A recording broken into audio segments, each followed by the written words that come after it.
बढ़ते हैं आगे। आज पूरा सीमांचल क्षेत्र बाढ़ की आपदा से हाहाकार कर रहा है। चारों ओर बाढ़ अपना तांडव दिखा रही है। गांव के गांव जलमग्न हो गए हैं। हालांकि इस पूरे क्षेत्र में बाढ़ लगभग हर वर्ष आती है, लेकिन इस बार जितनी गति और तेजी के साथ आई, इसकी कल्पना भी शायद किसी ने नहीं की थी। बाढ़ से बचने के लिए जिला प्रशासन द्वारा पहले से की गई तैयारियां बाढ़ की इस तेजी के कारण नाकाफी रह गई, जिसके कारण बाढ़ ने पूरे क्षेत्र में पूरी तरह तबाही मचा दी।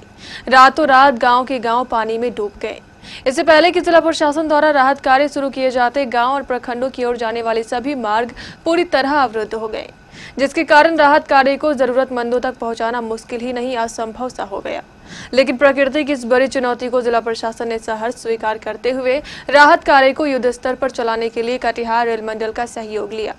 कटिहार रेल मंडल के अधिकारियों ने भी जिला प्रशासन के साथ साथ कदम से कदम मिलाते हुए राहत कार्य को गांव तक पहुंचाने के लिए हाथों हाथ एक स्पेशल रिलीफ ट्रेन की व्यवस्था की। बीती रात लगभग 2:30 बजे ये स्पेशल रिलीफ ट्रेन लाभा कुरैठा के रास्ते आजमनगर प्रखंड की ओर रवाना हो गई। इस रिलीफ ट्रेन में राहत कार्य के लिए सब कुछ मौजूद था। सेना के लगभग 200 जवानों के साथ साथ एनडीआरएफ और एसडीआरएफ के लोग भी इस ट्रेन में मौजूद थे।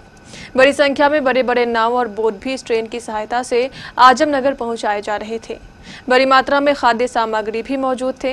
गौशाला गुमटी में इन सारे सामानों को इस स्पेशल ट्रेन में लादा गया। इस दौरान कटिहार के जिलाधिकारी मिथिलेश कुमार मिश्र और आरक्षी अधीक्षक डॉक्टर सिद्धार्थ मोहन जैन के अलावा कदवा विधायक डॉक्टर शकील अहमद खान और मेयर विजय सिंह भी मौजूद थे। सारे सामानों को रखने के बाद लगभग 2:30 बजे ये ट्रेन अपने गंतव्य स्थान पर रवाना हो गया। जिलाधिकारी एवं आरक्षी अधीक्षक के साथ डॉक्टर शकील अहमद एवं मेयर विजय सिंह ने भी इस बड़ी प्राकृतिक आपदा के समय हिम्मत और धैर्य के साथ लोगों तक राहत कार्य पहुंचाने का विश्वास दिलाया। बिहार के साथ साथ कटिहार भी इस भीषण बाढ़ की चपेट में पूरी तरह से समा गया है। कटिहार मुख्यालय से आजमनगर, बारसोई, कदवा, तेलता, सुधानी जैसे प्रखंडों का सड़क संपर्क भंग हो चुका है। इसको लेकर जिला प्रशासन की एक बड़ी चुनौती नज़र आ रही थी, लेकिन रेल प्रशासन के सहयोग और जिला प्रशासन के इस तत्परता से आज स्पेशल ट्रेन से आर्मी के कई जवान इस रेस्क्यू ऑपरेशन के लिए यहां से निकल रहे हैं। जबकि राहत सामग्री भी इस वैगन में आप देख सकते हैं कि गुड़, चूड़ा, शक्कर, दिया, सलाई जैसे कई महत्वपूर्ण चीज़ इस रेल के द्वारा आजमनगर, बारसोई, कदवा, तेलता पहुंचाई जा रही है। देखिए, हमारे यहाँ जो 4 प्रखंड जो बहुत बुरी तरह से बाढ़ में प्रभावित हुए हैं, आजमनगर, कदवा, बारसोई, बलरामपुर, उनसे हमारा सड़क संपर्क टूट गया था और वहाँ पे जो प्रारंभिक राशन वहाँ रखा हुआ था उतना ही हम पहुँचा पा रहे थे और वहाँ के लोग काफ़ी तकलीफ़ में थे। तो हम लोगों ने रेल प्रशासन की पहल पर और रेल प्रशासन के साथ एक सहयोग करके एक एनडीआरएफ स्पेशल ट्रेन यहाँ से रवाना की है, जिसमें हम लोग काफ़ी मात्रा में खाद्य सामग्री भेज रहे हैं और साथ ही साथ जो हमें आर्मी के कॉलम्स प्राप्त हुए हैं वो कॉलम्स भी उनकी सहायता के लिए जा रहे हैं। इसमें कुल 3 आर्मी कॉलम हैं जो वहाँ पर कदवा में और आजमनगर में लोगों को इवैक्यूएट करने का काम कर। नाव भी भेजी जा रही है, जो आर्मी की यूनिट के साथ नाव है वो नाव जा रही है। उसके पहले कदवा में हम लोग का इन्फ्लेटेबल बोट्स और एनडीआरएफ की टीम पहले से तैनात है, वो लोग भी साथ में मिल काम करेंगे। देखते हैं हम लोग की कैसी स्थिति रहती है। पहले तो भी ये प्रारंभिक हम लोग की कोशिश है कि जिन प्रखंडों में काफ़ी पानी आया है और वहाँ की व्यवस्था काफ़ी ध्वस्त हो गई है, तो वहाँ पर राहत सामग्री पहुँचा दी जाए और जैसे आवश्यकता पड़ेगी अगले 2-3 दिन में फिर इसका आकलन करके हम लोग फिर इस प्रयास को जारी रखेंगे। फिलहाल चूँकि सड़क पे पानी बह रहा है और काफ़ी तेज़ी से पानी बह रहा है, कई जगह सड़कें टूट गई हैं, तो बहुत सुरक्षित नहीं है कि उन सड़कों से परिचालन किया जाए, संभव भी नहीं है।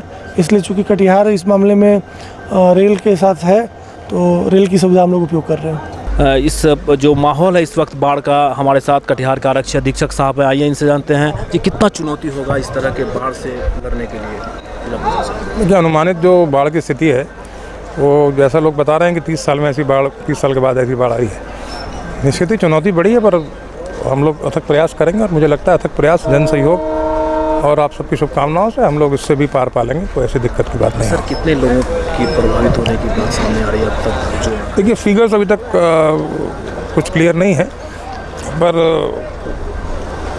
काफ़ी बड़ी जनसंख्या जो है प्रभावित हुई है। परंतु प्रशासन भी अपनी तरफ से कोई प्रयास कम नहीं कर रहा। अभी आप देख लें, स्पेशल रिलीफ टीम जा रही है, क्योंकि कई जगह से रोड कट गई है, सड़क मार्ग से संपर्क टूट गया है। इसलिए रेल प्रशासन द्वारा समन्वय स्थापित करके एक स्पेशल ट्रेन हम लोग भेज रहे हैं बारसोई तक, और उसमें आप जैसा देख रहे हैं कि सेना के 3 कॉलम भी जा रहे हैं। तो सेना ऑलरेडी प्रेस कर दी गई। कल सुबह फर्स्ट फ्लाइट 5 बजे से सेना बचाव का और रिलीफ का काम शुरू कर देगी, और सेना के रिलीफ के काम में दिक्कत नहीं है, उसके लिए पर्याप्त मात्रा में रिलीफ का सामान भी भेजा जा रहा है ट्रेन से।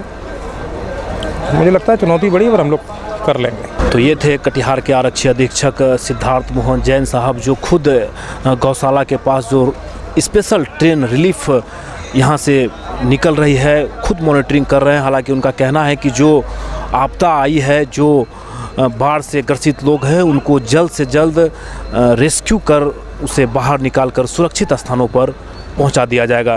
कटिहार के कदवा विधानसभा सबसे ज़्यादा बाढ़ से प्रभावित है, और इसी के साथ हमारे साथ कदवा विधानसभा के एमएलए शकील अहमद खान साहब हैं। जी, कितना चुनौती होगा इस तरह के हालात को? नहीं, ये चुनौतीपूर्वक काम है, और इस काम में जनता की मदद, प्रशासनिक, बिहार सरकार और जिला प्रशासन, तमाम प्रतिनिधि, सभी लोग शामिल हैं। तो मुझे लगता है कि ये रसद की शुरुआत आज हुई है। आर्मी के पर्सनल जा रहे हैं, नाव की व्यवस्था भी पर्याप्त मात्रा में करने का प्रयास किया गया। दिक्कत ये हुई कि जो रोड वेज था वो टूट गया। अगर वो नहीं टूटता तो ये सामान आज सवेरे ही पहुंच जाता। तो कल सुबह से ऑपरेशन भी शुरू हो जाएगा, और इस प्रयास में हम सब लोग लगेंगे। उम्मीद है कि जो लोग भी कष्ट में हैं उनको पहले निकालें, सही स्थान पर लाएँ, खाने पीने की व्यवस्था भी हम लोग कर पाएँ उनसे। तो ये सारी शुरुआत हो चुकी है। जैसा कि सबको पता है कि कटिहार अभी बाढ़ से ग्रसित हो चुका है। हमारे आजमनगर, प्राणपुर, कदवा, बलरामपुर, ये सारी जगहों में बाढ़ की पानी आ चुकी है। लगभग हमारे 1 लाख लोग बाढ़ से पीड़ित हो चुके हैं, और आज हमारे सीएम साहब का भी विजिट हो चुका है, हवाई सर्वेक्षण हुआ है। उनका भी दिशा निर्देश है कि कदवा जो बाढ़ग्रस्त से ज़्यादा प्रभावित है। रात के में भी हम लोग लगभग 150 ये चूड़ा, गुड़, दिया सलाई, सारा संस्थान लेके हम लोग जा रहे हैं कि ज़्यादा से ज़्यादा लोग यहाँ पे जो ग्रसित है उसको हम लोग सुविधा मुहैया करा सकें। गौरतलब है कि चारों ओर सड़क मार्ग के टूट जाने से जिला प्रशासन के पास ट्रेन के अलावा बाढ़ प्रभावित क्षेत्र में पहुंचने का और कोई साधन नहीं बचा था। इस स्पेशल रिलीफ ट्रेन के गंतव्य स्थल पर पहुंच जाने के बाद एनडीआरएफ और एसडीआरएफ की टीम के साथ सेना ने भी युद्धस्तर पर राहत कार्य प्रारंभ कर दिया।